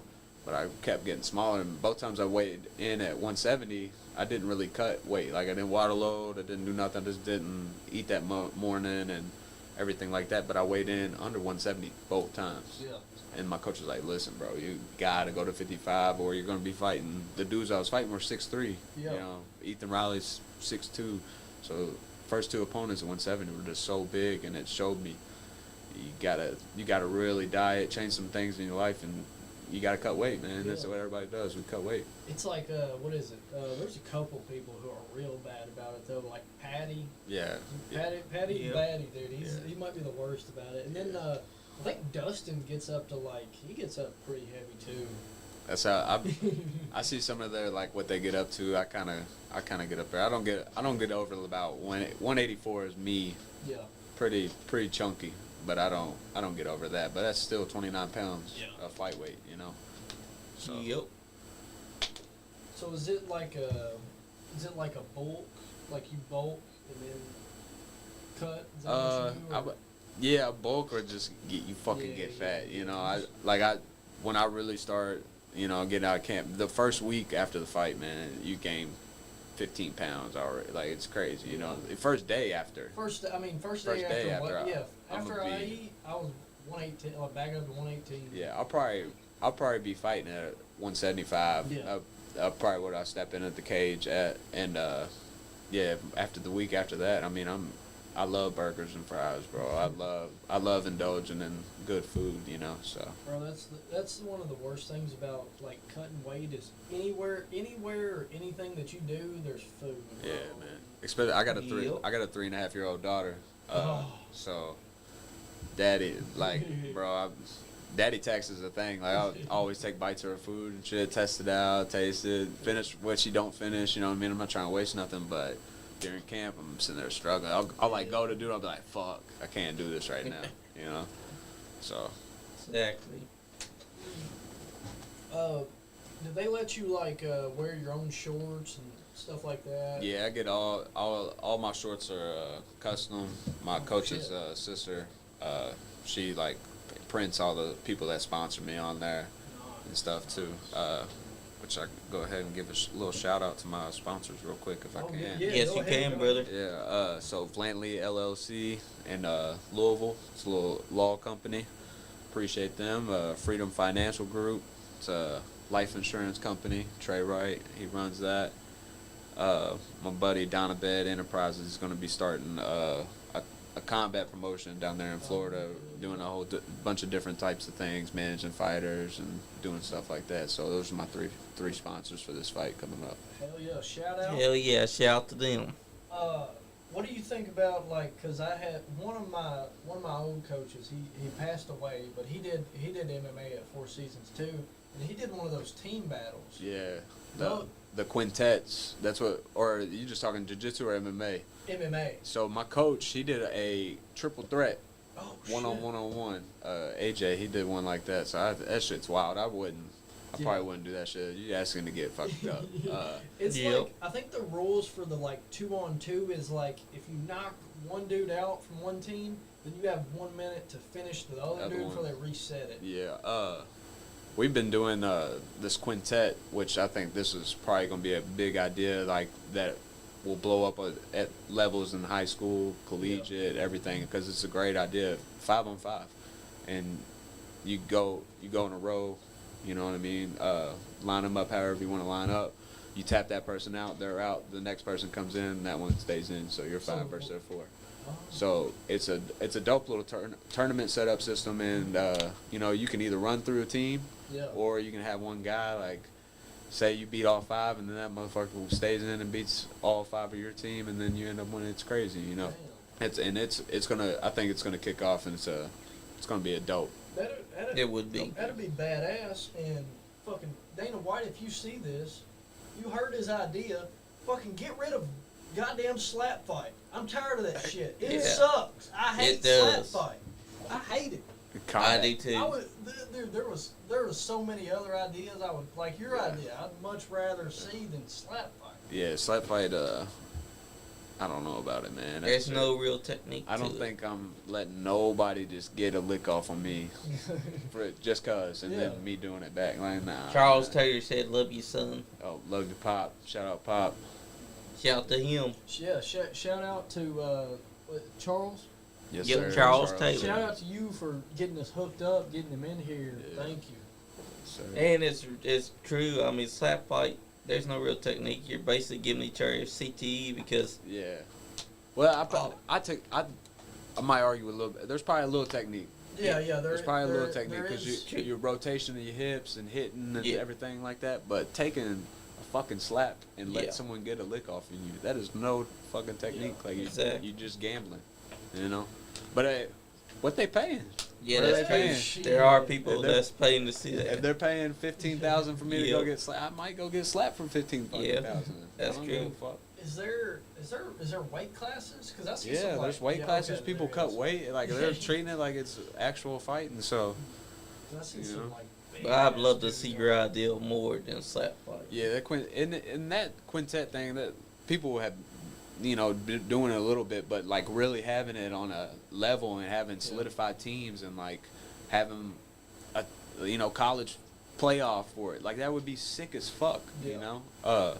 And there's so much we haven't really dabbled into like athletes like your football, your imagine if LeBron tried to do MMA since he was 10 years old. Could you imagine? You know what I mean? Like he would get insane. We need some of these athletes to come over here and try to do that shit that are at the collegiate level. Some of the wrestlers and maybe some of the different sports, and maybe they tried and like it. What do you think about a guy like Bo Nickel? Yeah, savage, bro. Savage. He came over. He won like 3 or 4 NCAA titles. Came over and like it's knocking people out. Yeah, man. And could you imagine if like on top of his national wrestling pedigree, that he had a national jiu-jitsu team where he was going against the best people. Like, that'd be sick, you know? Just so much room for the sport and the athletes. I think one thing that, like, you see, like, NBA, like, 50 years ago, how they used to do it, Michael Jordan, all them, they didn't get paid as much as the NBA players now. It's because of the growth. But they also probably didn't have AAU basketball, 100,000 AAU basketball teams and all these different divisions and everything like that. As we keep growing and the sport grows, we got to put more shit into it. That's right. Things like AAU, grappling, or these tournaments and more stuff and more team ideas that pop up. That's a lot of money, bro. It's a lot of money. Exactly. Have you done like so like when you're not fighting, have you ever done like a Naga tournament? Oh yeah. So I actually fought twice before I did my first jiu-jitsu tournament. So once I lost those two, and at 170, I was like, all right, I'm gonna lock in on the grappling, because if you look at the first two fights, what could have helped me a lot and the most was my grappling. So I really locked in on jiu-jitsu after those first two losses, and just did like 15 Naga and Fuji tournaments, and I was a white belt, and I won like all of them, and then I finally got my blue belt. But yeah, I was hooked and locked in on those, just, you know, preparing for that comeback to MMA. Yeah. Ready to take that grappling that I was focusing on and implementing there. Those are cool shit. They give you a big ass medal, and then do they still do belts? Yeah, so you get a belt at Naga and everything like that. So it's pretty cool. Hell yeah. And as you could tell, I took that year off and was doing all those competitions. I came back that next year and won 4 in a row submissions. You know what I mean? So it really paid off. Yeah. It really did. Now I gotta ask you. We were watching one of these fights, and they said that your name was Travis the Storm Hudson. It's Smoke. Oh, Smoke? Smoke, yes, sir. Now that's a good name. Yes, sir. Smoke. Participate in some extracurricular activities like that. And also because you smoke them. And yeah, roll them up, smoke them, man. And I'm not ducking smoke from nobody. If you've seen who I fought the highest level of competition, and I've had probably the least training out of every single one of my opponents. Yeah. I didn't wrestle in high school. I didn't train MMA. I didn't do kickboxing at Jupiter. I didn't do none of that. And every time I've been told, "Oh, this guy's from super good camp, super this," I'm not ducking none of that. I like that shit, and it makes me better, and it motivates me to know that, you know, if I can compete at that level with these guys, and I am at a high level in this sport, and that's the only thing I want to do is keep growing higher and higher. Good nickname for you too. Appreciate it, bro. And I think it's crazy, and that you only started training in 2020. Yeah, man. And you're already 8 fights deep, like and with wins too. Yes, like, sir. And about to be pro. And you before that you never wrestled or anything. Nothing. Dude, that's insane. Yeah, man. So, and like I said, all credit to my coaches, my team, Tim playing a Louisville Combat Academy. I couldn't do nothing. They've really they just made me a better person, you know what I mean? Better human, better everything. From teaching me martial arts to just being good people to be around. So that's right.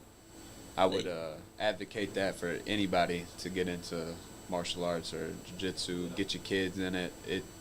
It's just good people 9 times out of 10 to be around. Not saying that you don't have your little like shitheads or whatever and bad people, but a lot of times, man, these people are good, and they live good morally and make good decisions. At least the ones I've been around in my journey, I've been blessed to have so far. And they can come to the Louisville Combat Club and get some training. Absolutely, pull up. I will be there most likely. So Exactly. Do you know Junie Browning? Yeah, I know Junie. I've trained with Junie a bunch of times. A couple of my friends, Lance Lawrence and Todd Pickett, they train with Junie. So yeah, he's a savage though. How's he doing now? I think he's doing good.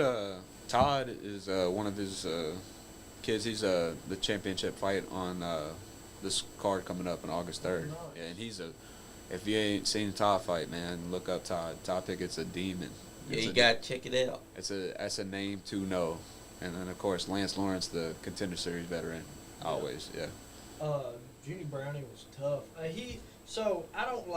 don't know him or anything, but I watch him on Ultimate Fighter, and he's Junie Browning, that's a different guy. So I'm talking about Junie Miller. I'm talking about a completely different guy. But shout out Junie, Todd, and everybody. Love y'all. So you know of Junie Browning. Yeah. No, I know what you're talking about. Yeah, Crazy no. gal and, You say Junie, bro, I just think of the Junie that I know, man. He's cool. but he was crazy on the show, Yeah. and but he's like, so when my dad wrestled, because that's what my dad did, there was this guy called Law Dog, and Law Dog's nephew was of the Brownings, Yeah. and then they ended up trading at the 4, and then that's where I went to get some work in and Yeah. stuff. So I thought that was pretty cool. Yeah. Which I've never seen him or anything. Yeah. And That's then- I definitely like to go out there and train too, you know what I mean? Yeah. I'd like to go train anywhere. You know, I want to talk to everybody that's been in the game and go to the gyms, learn something. I mean, it's sick as fuck to be part of anybody's that had a journey in this Yeah. thing and go see what they do and how they do it. I think it would be really cool to go to go live somewhere else for a little bit and train in a different country, Thailand or something. Oh yeah, and there's crazy offers for that, bro. It's I could have went this summer for like 1,500. Everything went included. 1,500 flight, everything. Could have stayed there, had food 3 times a day, everything, man. Hell yeah. That's what it's all about, though. You get offers to go train outside the country, learn over there. That's experience that you're gaining. Yeah. It's what is it? Right when I got out of high school, I applied to it's Cody Rhodes' Wrestling Academy, which is he's like American the champ. Nightmare Yeah. Factory. Yeah, I applied to that, and they sent me a thing back, but it was $2,500 to go, and Yeah, this shit's I crazy. was a kid, didn't have a job, Yeah. just got out of high school, didn't know what I was gonna do. Yeah, there's this crazy ass jiu-jitsu thing in Cancun. It's like $2,000. Trying to go to that. It's like Eddie yeah. Bravo, and it's Oh, got like shit. all types of different crazy jiu-jitsu shit going on. You might know one of the wrestlers. I think he does jujitsu at 10th Planet in Richmond. It's Marvelous, or what's his name? Marvelous Marcus Johnson. Yep. I probably know him. I've been out to The Richmond Richmond a couple one, of yeah. times. I know Chris and Yeah. Scott. Have you met a Jacob Ratliff? That sounds familiar. And He's Does he do wrestler jujitsu? that does MMA as well. yeah, I'm super good with faces. So if I Yeah. seen your face, I'd be like, I seen you before I know you. But I just know Chris, Gina, Scott. Yeah. You know, Yeah, I wrestled with Chris back in the day, and then we went to, because I think when he started wrestling, he started at the Car Academy, so I would see him over there at the summer. That's who my head coach, my head jiu-jitsu coach, Adrian, his That's coach, master, whatever the fuck you want to call it, is Yeah. Scott Elliott. What is it? His mom fights too, I think. Chris's. Chris Gina? Banks? Yeah. Yeah, she Dude. just a badass jiu-jitsu, Dude. like crazy grappler. Yeah. Yeah, she's a black belt too. He has I've seen he'll post something on Instagram like Eddie Bravo Yeah, shit. yeah. I'm like, it's dope. Yeah, bro. So it's crazy that 10th Planet community it's a real community. Everybody usually supports each other and does all that. It's basically that guy right there. So the ring with the shirt on, white shirt. Yeah, I think I've seen him before. Yeah, he's been doing a lot of MMA outside wrestling. Yeah, hell He yeah. does backyard street fight pretty much. Yeah. I think, don't he? Yeah. Like bare knuckle. Him and Dwayne Davis had a hard hitting match where it didn't look like they were pulling their punches. They were literally Just beating the getting hell out of after each it. other. Yeah, hell yeah. Suplexing each other onto that hardwood floor too. I love that. I'm all about some controlled violence. I Yeah. love Me it all. too. That's the thing about pro wrestling. It's scripted and stuff, but the best pro wrestlers are people who know how to hit somebody, but Yeah. hit them in a safe place and make it look real. Yeah. Dude, I probably wouldn't have been an MMA fighter without pro wrestling. I mean, Yeah. I mean, Stone Cold, all that era, the Attitude Era, that was the best. Oh Yeah, yeah, that by was the by best. far the greatest Because- era in wrestling. Yeah. That was the time that made you really believe, and it also made you catch your eyes on MMA, because MMA had just started its infancy, because we had Ken Shamrock, Oh yeah. Dan Severn, Oh, Steve Blackman, a Yeah. karate He was fighter. the first dude I seen. Kung Lee versus Frank Shamrock was the first MMA fight I Oh, ever shit. watched. Yeah. Hell what yeah. UFC was that? It wasn't even a UFC. It was on Showtime, man. It was like Was it Channel like a 17. It was judo like Pride fight? or so. It was something crazy. It was straight MMA. It was. Yeah. They had blue gloves. Remember that? Oh, but that's Pride. Yep. Yeah. yeah, man. That was the first MMA fight I ever watched. Do you believe? Because I've heard some stuff that the first UFC was a setup, and here let me explain. So it was ran by the Gracies, and they put Hoist in it, and they were the only ones who knew about Brazilian Jiu-Jitsu. Yeah. So nobody else knew, and what they were doing was trying to bring Jiu-Jitsu to America. Yeah. Do you think it? I believe I've heard some things like that, especially them teaching things that led them into traps that Yeah. only the Gracies knew. But I don't know. I know jiu-jitsu super hard, and it's super hard to tap a motherfucker. So Yeah. I credit to him. Whatever, Yeah. can't diss him.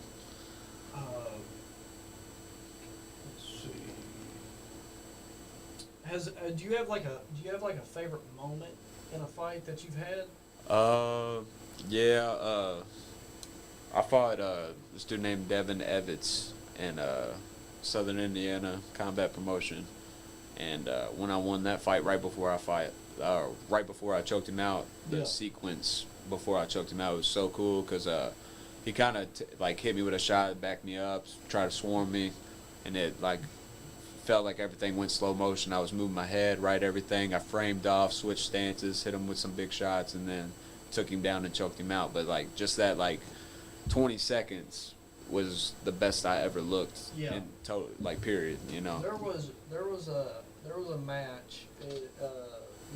It was my last match at state my junior year, and it was me versus this Taylor County kid, and he was tough. He beat me earlier in the year, and so we both have this scrap to us. So Yeah. at the end of the thing, match, both my nostrils are bleeding, and I got two of the plugs in it, and dude, we're just club, Yeah. shoot, block, shoot, down, but we were and it was I felt like I was in the fucking Matrix in that match. Yeah. And, there's a certain moment you feel, and you're holy.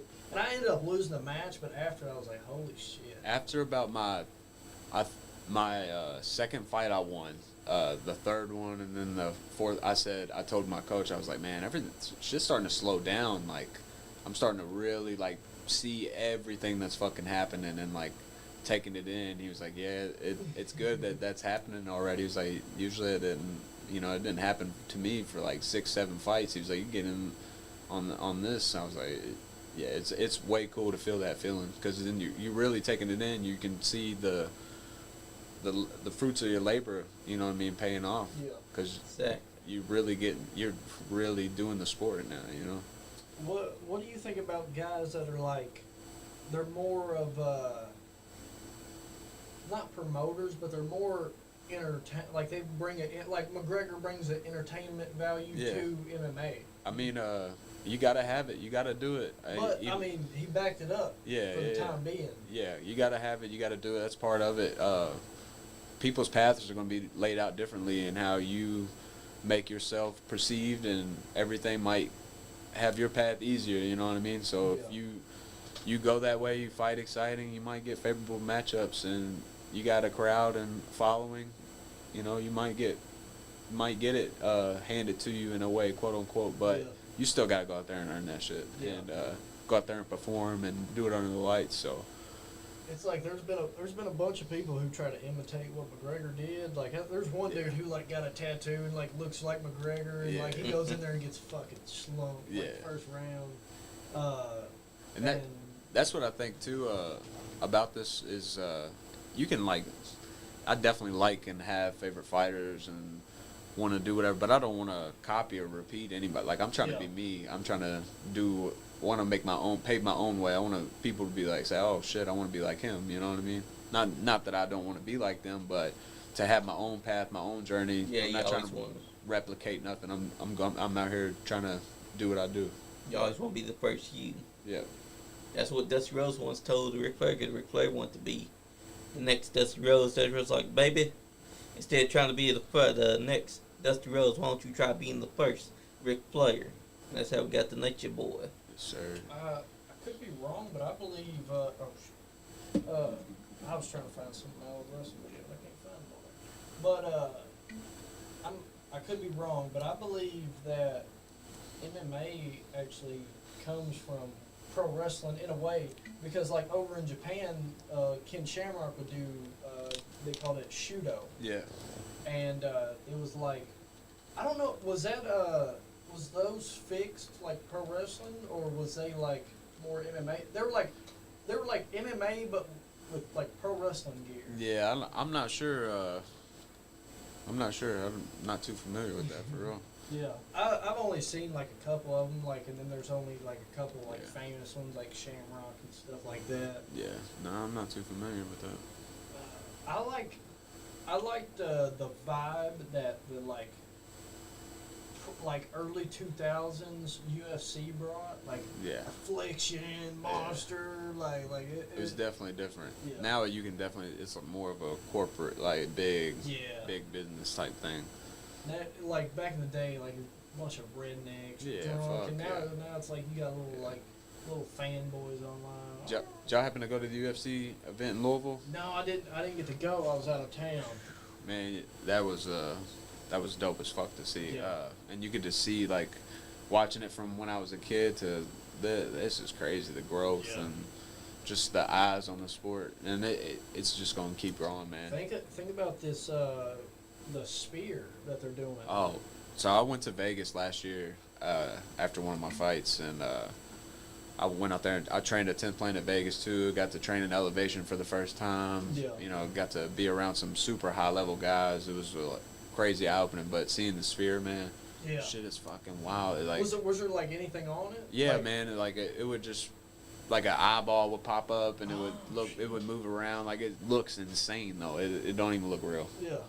Vegas is dope as fuck, period. So This ain't I know. Oh, Too bad they ain't got your name. Yeah, no, I can't find it. We used to have a YouTube channel. I don't know if they deleted it. What was it? Is there? They have your real name and not Bmoney. No. They have like the track wrestling ones, but you can't watch them. What was the YouTube name? It was just Station Wrestling. I'm trying to find it. Are there any other things you want to promote or anything like that? No, just my family and my friends, everybody supporting my journey. I appreciate everybody, you know what I mean? Yeah. Give a big thank you to everybody. I definitely couldn't do it, you know what I mean, by myself. So Yeah. I got a lot of good people around me, and yeah, I just appreciate them and love them, you know what I mean? Shout out to my people, everybody That's what I'm supporting the talking journey. about. I was gonna ask you, cause you brought up you trained in high elevation. What's like the difference between like maybe training in Kentucky and then training in Vegas? Is it like? So in 'Cause I hear Kentucky, 'em talk a lot I'll go 10 rounds and be all right, not breathing too crazy. But in Vegas, I went 3 and I was gasping for fucking air. I couldn't. It was just insane. Like, breathing in the air is just way different at that elevation. That's crazy. Yeah, and you could. It really Like, surprised me. yeah. It fucked me up the first day training. I felt like the first day training type thing again. I was like, I was like, what is this? And he was like, elevation, bro. He's like, it's gonna take a couple of days. I was like, That's damn. insane. So like, so that could be why like people like Justin Gaethje, like he's from Arizona. Yeah, I think he does a lot of his Nevada? camps in Colorado though. Yeah. And Yeah, like he's out there in the heat. yeah, so those guys that are training elevation definitely have an advantage. But Yeah. I think that's part of fighting too. Like when I'm fighting out of town, I like to get there as early as possible so I can get accumulated to just even the fucking air. You know what I mean? I like to be accumulated to everything. So. I'm gonna use the restroom real quick. Be back. But yeah, Man, It- this one back. MMA and wrestling are kind of alike in regards because MMA fighters are able to transition to wrestling. I mean, sometimes you wouldn't think it, but as soon as you see an MMA fighter come to a wrestling show, they adapt to it like it was second nature. Yeah, absolutely. I think wrestling's and even pro wrestling, a lot of those guys, if they carry it over to MMA and really train and develop Yep. those skills, they would probably have some success. You know what I mean? Yep. I mean, like Brock Lesnar, when he first came there, he lost his match, but then when he came back, it was like he was on a whole new level. Yeah. Like he finally took it serious. Yeah. Because when he first got in, he lost because he got cocky. Yeah, he was a scary. I think he just thought nobody could touch me because I'm Yep. so fucking scary, and he was fucking scary. Everybody's scared of Yep. him, but there's other skills that counter that wrestling and Yep. being big body. You know. Yep, and he Jiu-jitsu. found out firsthand. Frank Mir twisted that toe up, that foot up. So And then he came back and he beat Frank Mir. yeah, No one thought that would happen. yeah, But that's because he finally took it serious instead of thinking that because he's such a big guy and Frank Mir being smart than him that he could somehow powerhouse that man. yeah. Yeah, that's where he made his mistake. First time got in there with Frank Mir, thought they could take Frank Mir, thought that Frank Mir couldn't pick him up. Frank Mir gets him down. The man Yeah, man. made sure that Brock Lesnar got exposed. That's that game. That's the game plan. Yep. That's what people need to understand. If you're going to transition to MMA, you got to take it serious. Yes, sir. You got to train on your techniques, get good coaches, always go to the gym, do some workouts, get ready to throw down, tussle. Don't never go inside there thinking that, oh, this guy ain't going to take me down. Always know inside back of your mind, this guy may want it more than me, Yes, sir. but I damn sure I'm going to make it harder for him. Yep. Anything's possible in there. It's Exactly. crazy. That's the one of the reasons why MMA is such a fascinating sport because football players can't do what MMA fighters Nah, do, hell no, man. and neither can boxers. I mean, you see these boxers be like, I could do it, but then when they go to MMA, Yeah. they find out real quick. Yeah. Nope. Respect to the boxers too, though, Exactly. because man, I've had some sparring with just straight boxers and when just boxing and they bop my fucking head off, and it Yes. sucks. But I'm like, bro, I will kick you in your leg if you keep on doing this shit. That's Like, true. What do you think is more dangerous though, boxing or MMA? Because boxing is more of like a constant head or body, and majority of it's pretty much headshots. Now, if I'd say MMA's probably more dangerous just because the weapons are more dangerous, man. If I hit you in the right spot with an elbow, Yeah. it's gonna fuck you up for weeks, you know. The third mic is turned off. But yeah. So it I don't know. I'd say MMA for sure, but it don't mean motherfucker Yeah, that yeah. box couldn't I mean, fucking really fuck you Look up. at Muhammad Ali.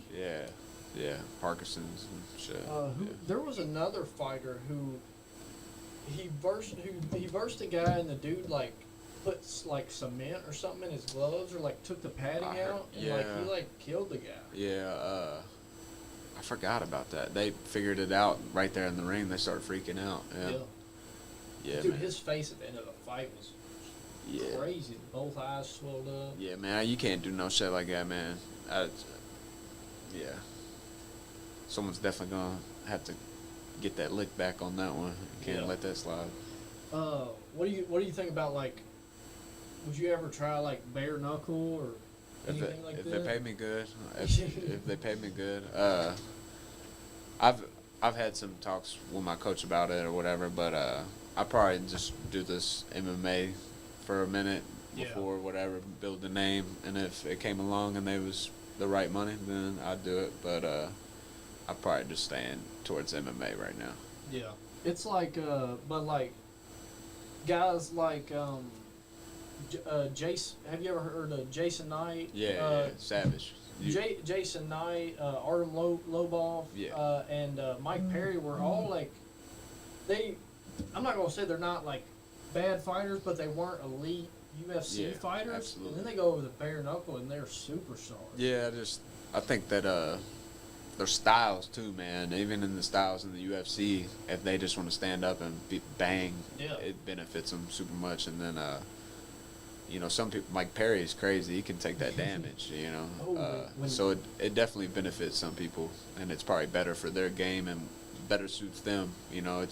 It's a whole different game. Bare knuckle fighting is not the same as boxing, and it's not the same as MMA, obviously. So people might think it's not that much different, but this shit's different. The way you slipping, the way you're taking your punches, everything, the way you're blocking, everything's fucking different. It's like MVP fought Mike Perry and Luke Harako, and I think both of those guys would trash him in MMA, Yeah. but they got their shit fucking rocked. He was there, So yeah, it just goes to show that shit's different games, different levels, different everything, So, you I go. bet. Some people like just love it that much. Like they're like some people just can't. What do you think about like people that like retire and then they like come back and do something like that? I mean, I feel like a lot of times that's people do that because their money's not right. Yeah.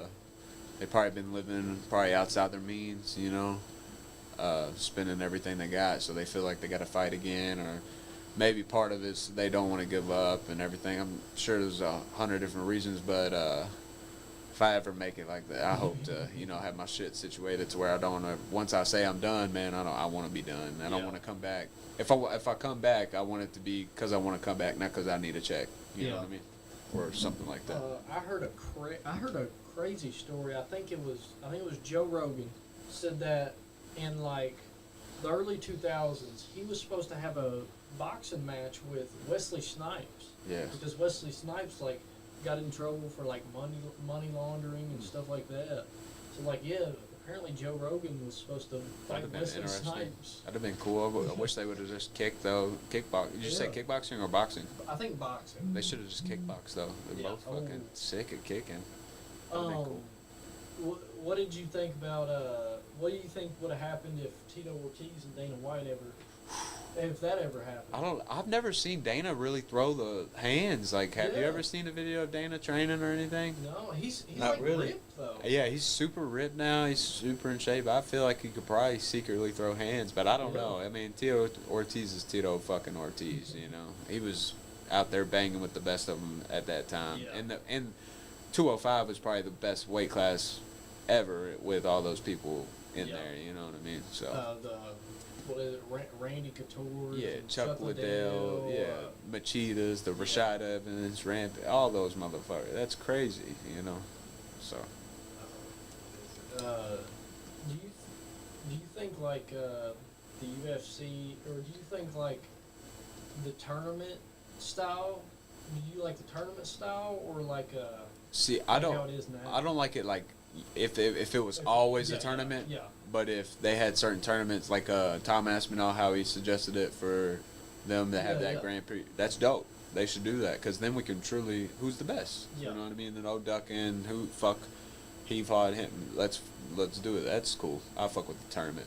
But they also gotta pay. They gotta pay them something crazy for a tournament, quick turnarounds, or however the hell they're gonna do it. Did he talk about fighting them the same night? I think that's what he was talking about, which is cool. I would like to see some of that sometimes, and from the UFC guys, because then that in itself, as you do like a one super fight in jiu-jitsu, and you just roll one time against somebody, or you go to a super big tournament and you roll 10 times and compete, and it's a 2-day thing. Yeah. That's fucking cool too. So I think I would like to see some of that in not all the time, but special maybe tournaments and shit like that.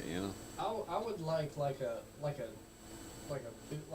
maybe like a weight class tournament. Like you seed everybody and stuff like that, and but you can't do it like I don't think you could do it all on the same night. Yeah. And that's the only problem would be like it would take so long to do a tournament. It would have to be like a crazy event, and I get why they don't do it, but at the same time I feel like they could probably figure it like there's some things we can figure out. they can figure it out. How do you think like MMA fighters like back then would do in today's era?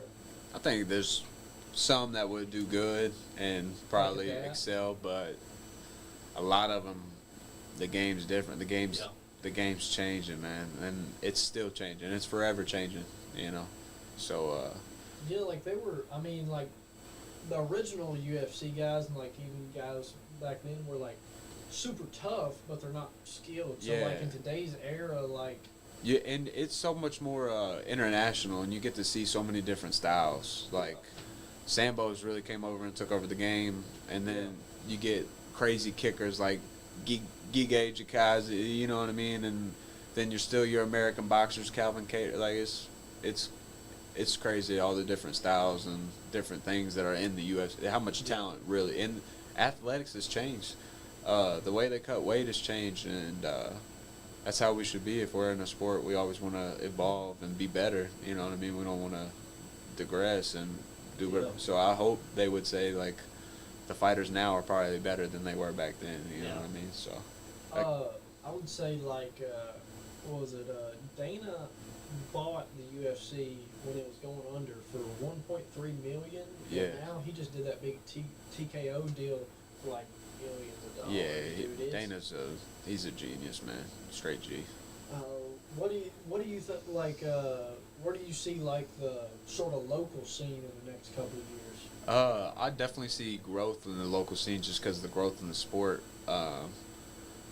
What's crazy is I think a lot of these promotions are probably making bread. Like these local scene ones, they're making bread, and these promotions come and go though. You know, they're there for the cash. You know, I mean, they don't really give a fuck about the fighters, or maybe they will build a big one or whatever, but they always seem to even phase out then. So you'll see one be big for a couple years, and then it dies out.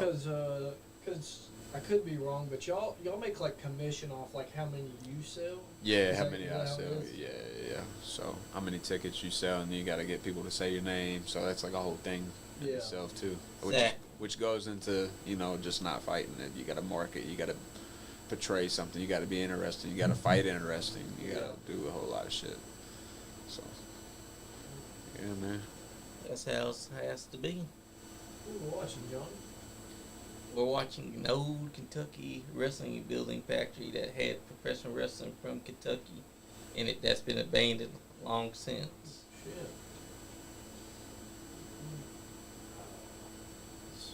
And it's pretty much that building had lots of history and famous from Kentucky. But it's been long since abandoned because no longer was a wrestling company running out there. Yeah. But yeah, Dude, I remember those bathrooms. I would always piss in those fountains. I thought they were toilets. you've been there before, haven't you? No, like just like I've seen one. I think they had one at like Bryan Station High School, and the bathrooms down there.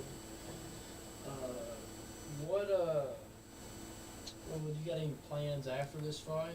Probably gonna take a little trip to Florida next week sometime. Just kick back with my daughter, man. Kick back with my people. Yeah. Do nothing, rest, recover, and then get right back to it. Right back to work. Probably maybe take a week off. Sometimes I fucking get up in there the next fucking day. I don't know.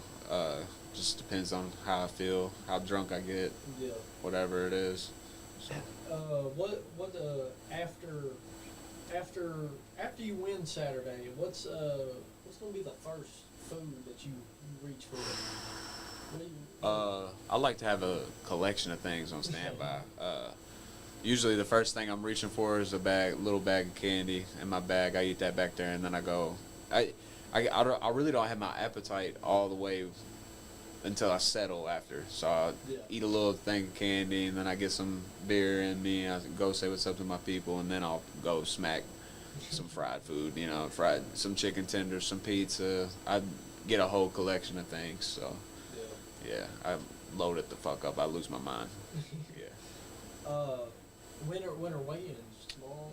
Do they do the day before? Friday. So Friday at 3, they'll be at Parakeet Springs, the place we're fighting. So in Shepherdsville, Kentucky. What's I think you said earlier that you don't like face-off. Do you think like face-offs are like necessary or? I mean, I guess they're necessary because people like them, and people that are buying and watching the fights like them. So it's necessary for that. But I mean, I really don't give a fuck. Let me just step on a scale. Let me go eat. Let me go drink, and I'll see you tomorrow, bro. I promise you, I'll be here. So. There's also something I want to ask. It's because I hear like a lot. It's more in. I think it's more in boxing, but there's like some sort of. It's like a hydration clause. They say. I've had no hydration clauses in MMA. I just think it's in certain people's contracts in boxing, but I do know ONE FC has hydration. Like you can't hydrate 10 pounds over or something back. So. Oh, okay. That makes sense. Yeah, man. But damn, that would suck. That's like wrestling's the state tournament's 2-day tournament.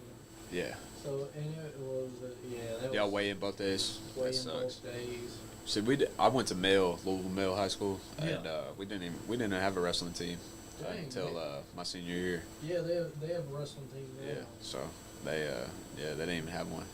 Males, they're like the Bulldogs or something. They got Yeah, like the purple Bulldogs, yeah, purple and gold. Yeah. Yeah. Because there's a bunch of because we rarely would see like Louisville schools.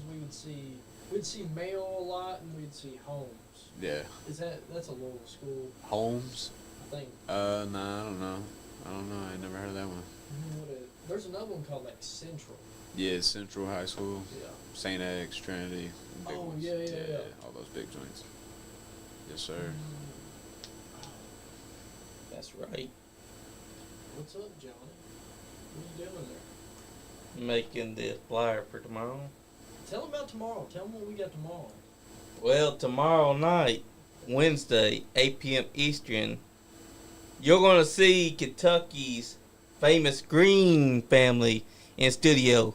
They wrestled for the MWA, Mountain Wrestling Association. We're going to see Donnie Green. We're going to see Bobby Green. We're going to see Tommy Green. We're going to see Buddy Green. We're going to see Lexi Green, who some people don't even realize is a Green, because we've had even another Green ask, who the hell is this Lexi Green person? That's right, Rooster always asks, who is Lexi Green? Well, he'll finally get his answer when she's in studio with the world famous Greens. And I just gotta say something as a Steel. Fuck the Greens. They can all come get it. They can all come get it. That's true. So if there's He any is a Greens Steel. washing, I'll be here tomorrow, and I might be bringing another Steel with me. So you better watch your back. 'Cause I know how y'all are. Bunch of redneck, white trash pieces of shit. I'd take them all out. Donnie Green too. He tries to hide the redneck on his vacations and shit, but you know how he is. That's true. Jeez. Smoke. He wants to smoke with Donnie Green. He's been trying to get that match for a while now. Have you ever like trash talked or like tried to trash talk or anything like that? Nah, like I said, I remain respectful, calm. I'm just focused on the fight, going out there, having my head on, put on a good performance. But I know me, bro. If somebody trash talks me or disrespects me, I'm gonna give it right back, because I'm just not gonna stand on that. So. What do you think about like Chael Sonnen? Yeah, I mean he's funny. He's one of the goats at talking trash. That's his thing, you know. Yeah. That's what he does. But I ain't got it in me to initiate it. Unless if I do, then I must really not like it, because I'm really not that type of guy, you know. Yeah. So. And like what is it? The Conor and Khabib stuff goes deep. Shit goes deep. Family, Apparently, wives, yeah. all types of shit. Apparently, like Khabib's like manager was like a terrorist or something like that. Yeah. See, I feel like if I was in that predicament, I would have been jumping over the cage too and wilding out, and busting some heads, you know. Especially if you talk about my family. That's right. I'm not gonna have that. That's when you're gonna get an ass whooped. Yeah, my family might be pulling up with me, scrapping too. So I don't know. It's like, dude, that's right. Like the Conor McGregor and Dustin thing. I was like, God. Yeah, your wife sent me dead. Your wife sent me dead, babe. What a fucking leg. yeah. What a G though for saying that with a broken Yeah. leg, not even thinking about nothing. just Conor promote. McGregor, man. But Always. I think some of that shit's fake as fuck too. Like Kobe, like Colby Covington. Some of these guys probably are just super nice, genuine dudes, but they got to do something to, you know, have that draw It's to make like money. Colby Covington.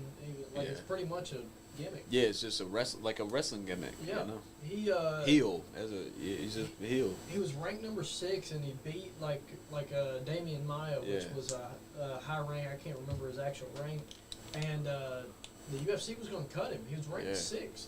And they were going to cut him because they said he was a boring fighter. Yeah. And dude, he went out there, Brazil, you're dumb. Like went off, I was kind of a fan of Colby up until his latest fight, because I thought he would have went in there and dogged Leon. Yeah, but he didn't do shit. He didn't look good. But age and then wars, you know, him and Usman fought how many times? You know? Twice. So that shit weighs on him. I still think there's no argument though that Usman trashed him both times. Yeah. Guys, we're actually coming up to the 9 p.m. You know what that means, Bmoney? Ready to take us out? Yeah, I can do it for You you. want to take us out? Come on. Well, guys, this has been Straight Shoot with Bmoney, with his first guest, an MMA legit badass about to make his pro debut August 3rd, this Saturday night, Travis Hudson. So, Travis Hudson, what do you want to say to the people? Just appreciate y'all listening. Appreciate y'all for having me, man. August 3rd, Hard Rock MMA, hrmma.com. Professional debut, going against Nick Mondelli. Don't blink. It'll be a good fight. I'm sure he's going to bring it. I'm going to bring it. I prepared myself. Yeah. Shout those sponsors out, brother. Yeah. Lantley LLC, Freedom Financial Group, Donna Bread Enterprises, and of course my home gym, Louisville Combat Academy, 10 Planet Louisville. All my coaches, all my friends, my family, my training partners, love you all. Appreciate you. That's right. I wanna say thank you for coming out, and like this has been awesome. Finally got to talk MMA with somebody. Like, I love it to death, and it's been great talking to you, and good. You don't need love. Yeah. You're gonna go in there Saturday, 1-2 spinning heel kick, something, and good luck with the fight, man. Is there anywhere we can stream it at? Yeah, you go to that HRMMA website, and I'm pretty sure you can find out exactly where it's streaming at on there. Gotcha. That's right. And with that being said, tomorrow we got the world famous Green family from the Mountain Wrestling Association. We got Donnie Green, we got Bobby Green, we got Tommy Green, we got Lexi Green, we got greens that you ain't even expecting showing up, and maybe greens that's gonna be calling in. So we better be tuning in, because get your asses ready for a great time, because when the greens are inside the house, you better shut up and listen. And you might also see us still show up to cause some havoc with them, because you know our boy Bmoney here has been trying to get that match with Donnie Green for well over 2 years now. 2 matches I want. That's right. The stupid redheaded degenerate brother of mine, Daniel Bruner Jr., and Donnie Green. Still no Exactly. offer. Still no offer. Nero Muppet Sign have the accepted contract, it. big boy. Especially since Danny Boone was talking shit all that time. Yeah, you're talking all that shit. Bringing up the wrist thing and all that Yeah. for weeks upon weeks. And then he kisses your ass for a while and he's back to shooting on you again. But yeah, with that, if you ain't having fun, You ain't getting none. damn Skippy. Yeet, yeet. Podcast. Those were expensive shoes. I mean, you guys, I'm gonna custom. Anyways, you guys